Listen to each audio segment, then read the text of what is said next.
Hello everyone. So in the previous class we had discussed about the chemical divisions of the interior of the earth. तो आज हम लोग पढ़ेंगे about the physical divisions.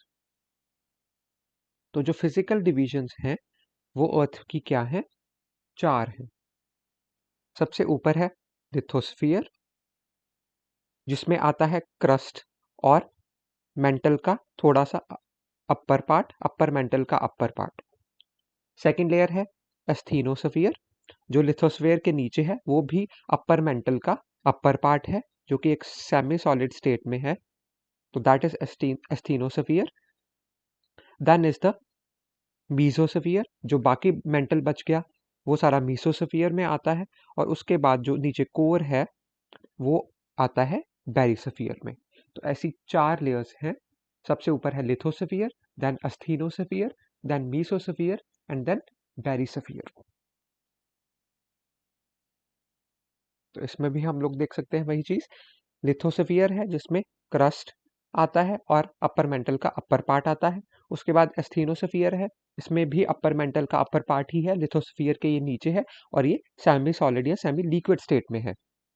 उसके बाद जो बाकी सारा मेंटल का पार्ट बच गया वो मीसोस्फीयर में आता है और जो कोर है वो बेरिस्फीयर में आता है. तो ये चार लेयर्स हैं. तो first one is the lithosphere. Lithosphere is a solid, hard and rigid layer which is made up of crust and upper part of upper mantle. तो लिथोस्फीयर जो है एक सॉलिड लेयर है, काफी रिजिड और हार्ड लेयर है जो कि क्रस्ट की बनी है plus upper part of upper mental.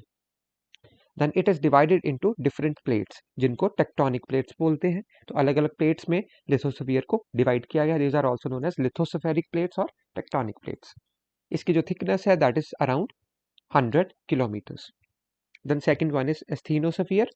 Asthenosphere में क्या है? It is a semi-solid or semi-liquid layer of upper portion of upper mantle which undergoes plastic deformation under pressure. तो ये ना तो लिक्विड है प्रॉपरली ना ही सॉलिड है, ये semi solid semi liquid state में है जो कि कहाँ पे है? Upper portion of upper mental. Lithosphere के नीचे जो लेयर है ये कुछ थोड़ी पतली सी लेयर है जो कि semi solid semi liquid state में है. और ये it undergoes plastic deformation under pressure. तो प्लास्टिक डिफॉर्मेशन मतलब जब इस पे प्रेशर डाला जाएगा तो ये अपनी शेप को चेंज कर सकती है. दैट इज प्लास्टिसिटी, मतलब शेप चेंज कर सकती है. तो प्लास्टिक डिफॉर्मेशन इसकी हो सकती है अंडर प्रेशर. इस तरह की ये एक लेयर है. It is the source of magma to the surface. तो जो मैग्मा आता है, जो लावा आता है वोल्केनो से, वो इसी लेयर से आता है, एस्थीनोस्फीयर से. It is also known as low velocity zone because earthquake waves they tend to slow down while passing through this zone. तो earthquake की जो waves हैं जब वो पास करती हैं तो इस जोन में उनकी वेलोसिटी स्लो हो जाती है, जिसलिए इस जोन को बोलते हैं लो वेलोसिटी जोन. तो asthenosphere is also known as low velocity zone. The third one is mesosphere. Mesosphere it includes rest of the mantle layer. जितना mantle बच गया लिथोस्फीयर और एस्थीनोस्फीयर को छोड़ के वो सारा आता है मीसोस्फीयर में.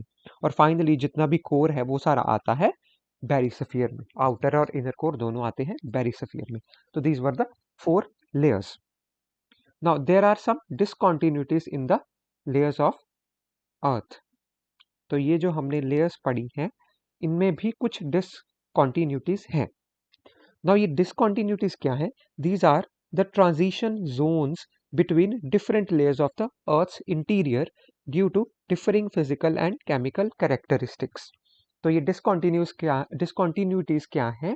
ये ऐसी ट्रांजिशन जोन्स हैं जहाँ पे जो फिजिकल एंड केमिकल कैरेक्टरिस्टिक्स हैं, जो ये प्रॉपर्टीज हैं मटेरियल की, वो चेंज होती रहती हैं. So it is a transition zone. एक जोन से दूसरे जोन की जब प्रॉपर्टीज चेंज होती हैं, फिजिकल और केमिकल प्रॉपर्टीज उस मटेरियल की चेंज होती हैं, तो उस बीच की ट्रांजिशन जोन को बोलते हैं ये डिसकंटिन्यूटीज. तो ऐसी हमारे पास टोटल 5 डिसकंटिन्यूटीज हैं. तो ये कौन कौन सी हैं? The first one is Conrad discontinuity which is between the upper and lower continental crust.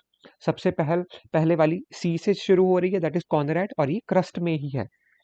Crust में भी कौन से, कॉन्टिनेंटल क्रस्ट में, दैट इज अगेन फ्रॉम सी। तो आप याद रख सकते हो कॉनरेड भी सी से है और कॉन्टिनेंटल क्रस्ट भी सी से है। तो ये जो कॉनरेड डिसकंटिन्यूटी है ये अपर और लोअर कॉन्टिनेंटल क्रस्ट में है।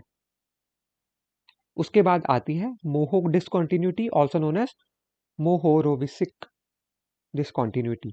ये कहाँ है, between the crust and mantle. तो क्रस्ट एंड मेंटल के बीच में मोहो डिसकंटिन्यूटी है। उसके बाद आती है Repetti discontinuity which is between the upper and lower mantle. तो ये बाकी जो लेयर्स हैं ये तो लेयर वाइज ही जाती जाएंगी। सबसे पहली वाली जो कॉर्नरेट थी that was between upper and lower continental crust. उसके बाद क्रस्ट और मेंटल के बीच वाली इज मोहो डिसकंटिन्यूटी।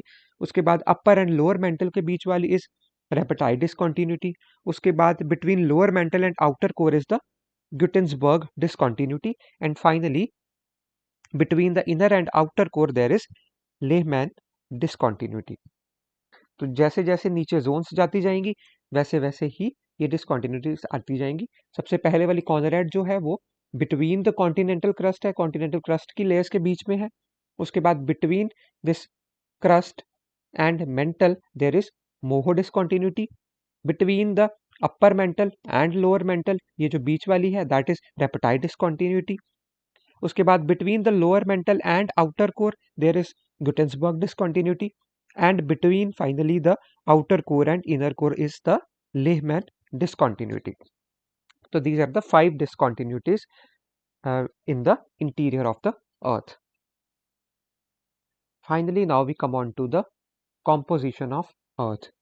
तो earth के अंदर मिनरल्स का क्या composition है, जो मेजर एलिमेंट्स हैं अर्थ के इंटीरियर में, in the entire earth, sorry not the interior, the entire earth. तो पूरी अर्थ का अगर हम बात करें, पूरी अर्थ में जो मेजर एलिमेंट है वो कौन कौन से हैं। सबसे ज्यादा अर्थ में आयरन है विच इज अराउंड 35%। उसके बाद है oxygen, this is around 30%। Then is silicon which is around 15%। Then is magnesium around 13% and finally nickel. तो ये 5 ऐसे एलिमेंट्स हैं जो पूरी अर्थ को अगर हम देखें तो सबसे ज्यादा ये 5 एलिमेंट्स अर्थ में हैं। सबसे ज्यादा आयरन है अर्थ में, फिर आता है ऑक्सीजन, फिर आता है silicon, then is the magnesium and then is the nickel. तो ये टॉप 5 एलिमेंट्स हैं पूरी अर्थ में। Then we come on to the major elements in the earth crust. वो थे पूरी अर्थ की बात हम लोग कर रहे थे, ये है इन द अर्थ क्रस्ट। जो क्रस्ट है अर्थ का उसमें सबसे ज्यादा एलिमेंट कौन कौन से हैं। तो सबसे ऊपर आएगा oxygen which is around 46%, silicon which is around 27%, then is aluminium which is around 8%, then is iron which is around 5% and then finally calcium around 3%. तो अगर हम लोग पूरी अर्थ की बात करें तो सबसे ज्यादा है आयरन, ऑक्सीजन, सिलिकॉन। वाइल अगर हम लोग अर्थ के क्रस्ट की बात करें तो सबसे ज्यादा है ऑक्सीजन, सिलिकॉन एंड एल्यूमिनियम। तो ऑक्सीजन और सिलिकॉन ये तो दोनों लाइन में ही है, यहाँ पे भी और यहाँ पे भी। तो ऑक्सीजन और सिलिकॉन है ये लाइन में है, बट जो अगर हम लोग एंटायर अर्थ की बात करें तो आयरन सबसे ज्यादा आ जाता है, फिर ऑक्सीजन और सिलिकॉन है। यहाँ पे ऑक्सीजन और सिलिकॉन का वही अरेंजमेंट है बट आयरन नीचे चला गया और उससे आयरन के ऊपर आ गया एल्यूमिनियम। तो these are the major elements in the earth as well as in the crust of the earth.